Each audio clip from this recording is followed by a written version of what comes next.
Marcher le long de l'avenue de la Toison d'Or, une routine devenue gênante pour cette bruxelloise. Le bruit des scooters, des sirènes, mais aussi des transports sont difficiles à supporter.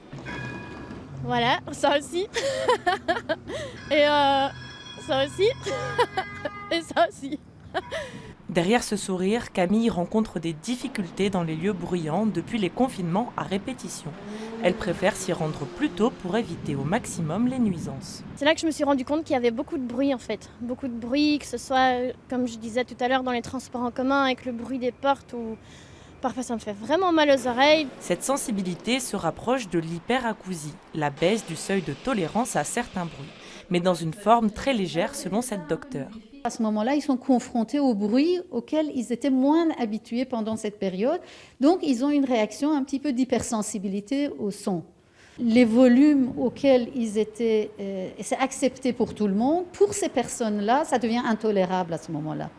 Pour éviter de se sentir oppressée, Camille marche maintenant avec ses écouteurs dans les oreilles, un réflexe qui n'est pas forcément le bon. Normalement, c'est quelque chose qui se fait naturellement. C'est une réexposition progressive.